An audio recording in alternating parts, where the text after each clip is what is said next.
Regreso junto a ustedes a través de las pantallas de ITV Patagonia. Pauli, ¿qué te pareció ese diálogo en la radio? Espectacular, maravilloso. Un besito grande a todos nuestros amigos de Radio Carnaval y de todas las radios, por supuesto, de la región.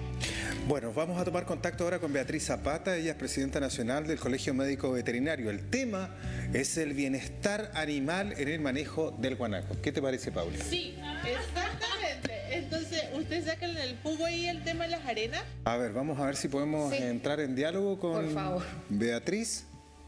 ¿Está por ahí o no? De eso. Y ¿Cómo están? Bien, ¿cómo ¿Me estás tú? escuchan bien? Sí, perfecto.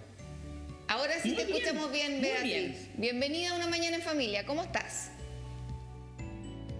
Muy bien. ¿Me escuchan bien? Perfecto. Bien.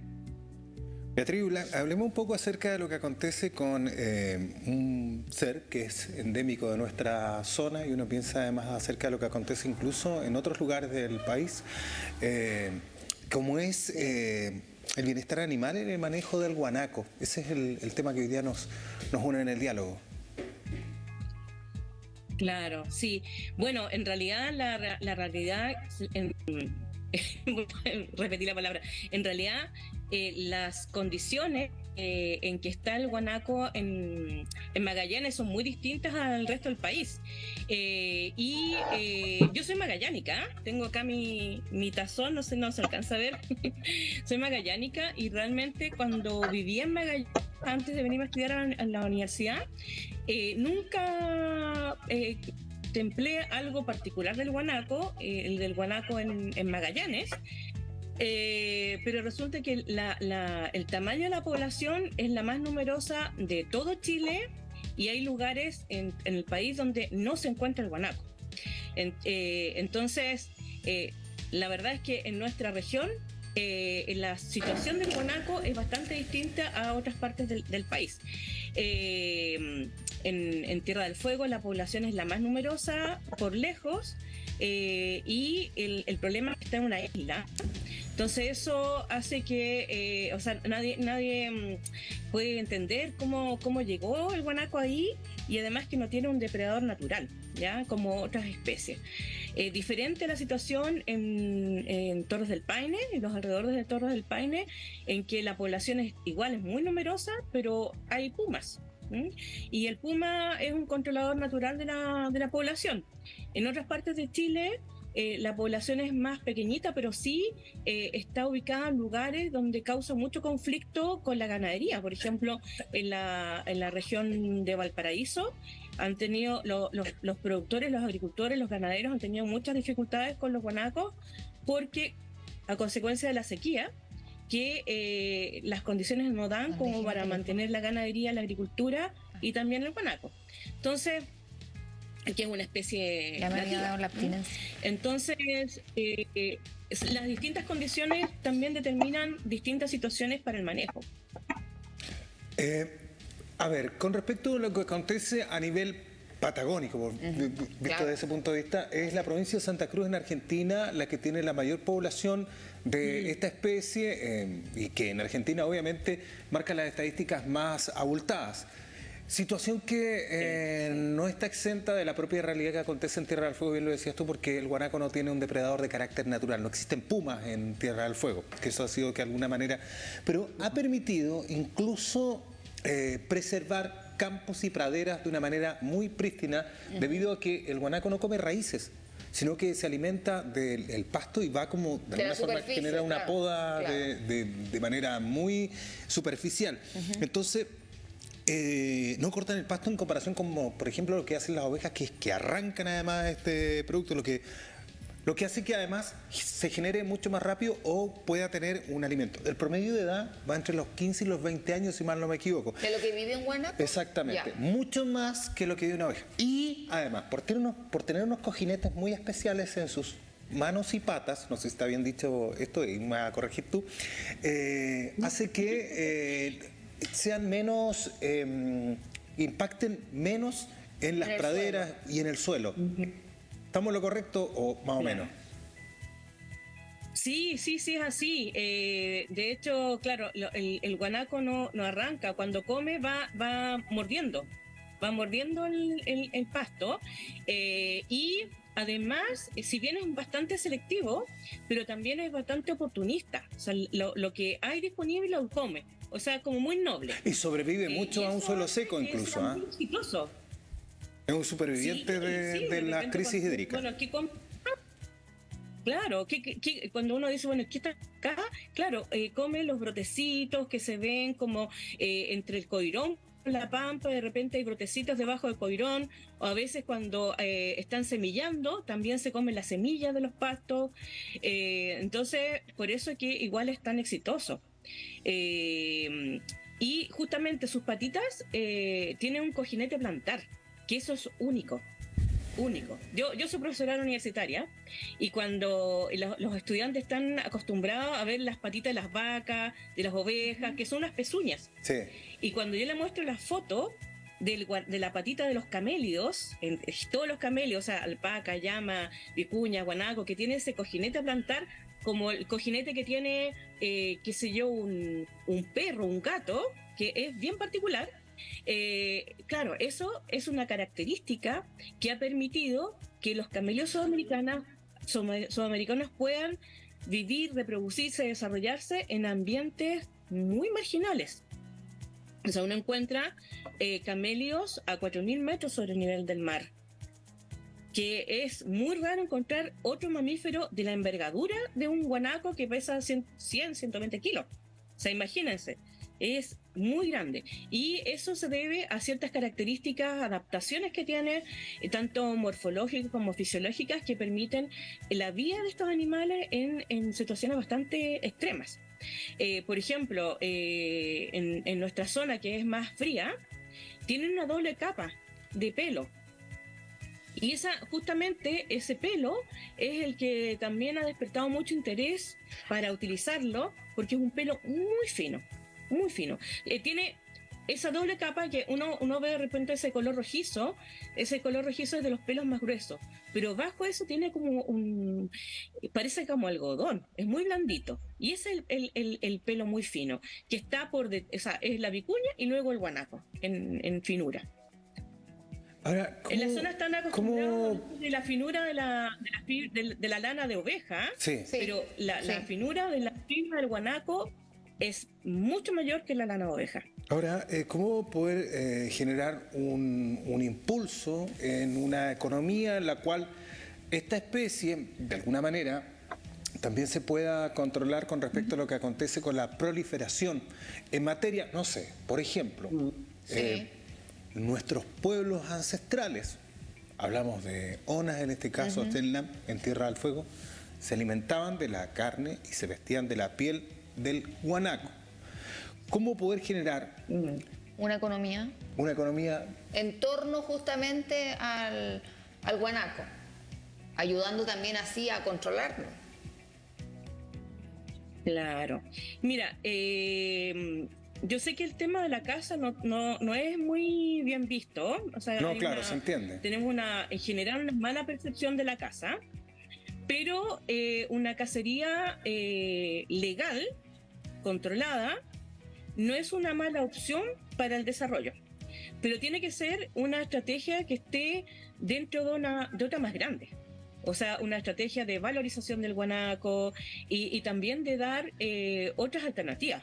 Por ejemplo, yo, como les digo, soy magallánica y a mis hijos igual les gusta mucho ir de vacaciones allá. He visto poco, disculpen si soy crítica, pero he visto poca promoción a la belleza escénica del guanaco.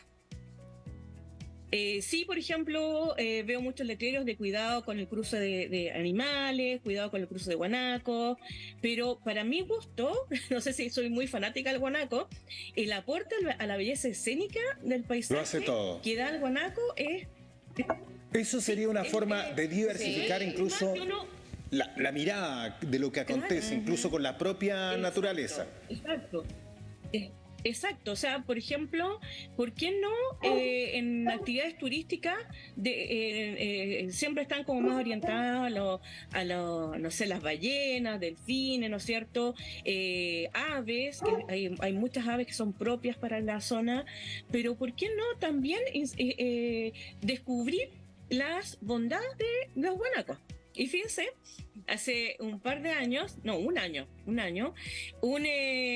norteamericano me dijo, Beatriz, bueno, igual me recomendaron, sabes que me interesa mucho que nos hagas un curso de el comportamiento y la ecología de los guanacos, porque nosotros consideramos que el guanaco es una pieza clave en la ecología, porque el guanaco tiene que ver con el humano, el guanaco tiene que ver con los pumas, el guanaco tiene que ver con el turismo. O sea, claro. Entonces, creo que sí, el guanaco puede ser una pieza clave en la valorización de distintos tipos de actividades humanas y también que puedan reincorporarlo al valor del paisaje. Creo que igual, como les digo, la situación en Magallanes es bastante distinta, porque podemos hablar del guanaco en el área continental, que es una realidad, Exacto. y el guanaco en la isla, que es otra realidad, al no tener un controlador natural. ¿Ya? Es verdad. Que he considerado hasta plaga de repente, ¿ah? Porque son muchos los guanacos. Se genera el concepto de plaga. Se genera el concepto de plaga. En general, el concepto de plaga es un concepto muy desde lo humano. O sea, uno considera plaga cuando hay una especie que ha crecido mucho y que afecta a la actividad económica. Sí. ¿Ya? Y desde ese punto de vista, claro, el guanaco se ha considerado plaga. Pero el guanaco estaba antes. Estaba desde antes de la oveja. Entonces, es raro considerar el guanaco como una plaga. Entonces, ¿qué ha pasado? Ha sido un problema de manejo. Un problema de manejo que cuando se incorpora el animal productivo, no se contempla el animal que ya está. Y cuando se calcula la capacidad de carga y se ven las otras actividades económicas, no se considera el animal que ya está. Bueno, por eso que la fauna que es la fauna endémica, claro. Y como otros países también han tenido políticas de carácter económica, sobre todo con la ganadería, claro, involucrada en el mundo del guanaco. Exacto. Pero como al ser isla y no tener un controlador natural, considero que de todas maneras, una de las formas de manejar la población tendría que ser a través de la caza controlada. Oye, y existen... Y para eso yo creo que el Servicio Agrícola y Ganadero sí, está haciendo un buen trabajo, necesita más seguimiento. Sí. Hay un censo. ¿Se sabe efectivamente qué superficie cubre además la especie? ¿Cuál es el detalle? Porque, claro, si estamos hablando acá de la proliferación de la raza, ¿cómo se hace tú dices algo controlado? Pero en base a ello también hay que tener antecedentes, como lo que sucede con el castor, como lo que sucede con el bisón. También. Pero, a diferencia del bisón y el castor, que son especies introducidas, aquí estamos hablando de fauna endémica, que es patrimonio. Sí. Exacto, hasta donde yo tengo entendido, se hacen estimaciones poblacionales de manera permanente, o sea, eso anualmente. Pero ahí yo no puedo dar más antecedentes porque no he estado encargada de esos monitoreos, pero el antecedente que yo cuento es que sí se hacen estimaciones poblacionales, que no es lo mismo que un censo, porque el censo es conteo más cercano a la realidad. Las estimaciones poblacionales se hacen conteos de animales en base a transectos y a partir de eso se extrapola. ¿Ya? Sí. Y de acuerdo a los datos que se tienen, la población está creciendo. Como mi amable hace un ratito. Está creciendo. ¿Sabes qué? Y eso uno lo puede. Cuando va a Tierra del Fuego, ahí me llama la atención porque, claro, hay muchos guanacos, hay por todos lados guanacos. Antes estaban como más en ciertos sectores, pero ahora como que uno se encuentra con guanacos por muchos lugares. Y otra característica que me llama la atención es que ahí uno encuentra guanacos delgados, guanacos que tienen aspecto enfermo, guanacos robustos, sanos, saludables. Y eso es una característica de una población que se está de cierta forma autorregulando por lo general y de manera un poquito más lenta, porque por ejemplo en otros lugares más extremos uno ve, por ejemplo en Torres del Paine, seguramente los guanacos más débiles los mata al tiro el puma. Claro. Son presas, muy rápidas. Y en otros lugares, como en el altiplano, donde igual hay una buena población de guanacos. Beatriz, ¿y cuál crees tú que sea la enfermedad que hoy día está afectando a la especie? ¿O cuál es el fenómeno que les está impactando? Claro. Siento que son una súper... No creo que haya una enfermedad. Sí, no creo que haya una enfermedad, o sea, no me atrevería a decir que haya una enfermedad, pero sí es natural cuando las poblaciones son muy grandes y no hay suficientes recursos de alimentación para todos, o no todos tienen, es como parte de la selección natural. Claro. Qué triste igual. Están los recursos, pero tal vez no son suficientes. Sí hay una enfermedad que se ha presentado en otras regiones y que entiendo que igual en la región se han hecho estudios de sarna. Sarna. Sarna es una enfermedad que es una enfermedad que es bastante oportunista. Y cuando las poblaciones de o sea, los individuos se debilitan, tienden a enfermarse de sarna. Entonces, es una de las enfermedades que he visto en otras partes de Chile. Pero para eso se necesita el monitoreo, para eso se necesitan las estadísticas, para eso se necesita saber qué es lo que realmente le está afectando y hacer el estudio con respecto a lo que hoy día incluso aparece ahí en pantalla, que es manejo del guanaco. ¿Sabes qué me produce a mí? Que cada vez que uno va a Tierra del Fuego o que recorre la ruta, efectivamente ve que están más cerca del camino y son un problema muchas veces de carácter vial. ¿Viste? Que cuidado con los guanacos. Claro, pero esto debe ser desde siempre un poco de cultura vial también y de limitar los extremos en las velocidades, sobre todo cuando uno va en tránsito. Pero ellos son seres que están ahí en estado de siempre y no avisan cuando el tiempo está malo, cuando ya se fue la nieve, cuando pasó el invierno. Es más, en esta época que están en la brama además, o en la cruza muchos de ellos, o casi prácticamente año redondo, uno siente que están ahí y son como lo que decías tú, que son parte del paisaje. Parte del paisaje, diversificar, y es un animal tan bello y que es claro, es esquivo además incluso a los seres humanos, pero que se entiende efectivamente por su naturaleza salvaje. Así es la Patagonia. Un abrazo, Beatriz, que estés muy bien. Muchas gracias, Beatriz, por haber estado con nosotros. Muchas gracias a ustedes, muchas gracias. Chao. Chao, gracias.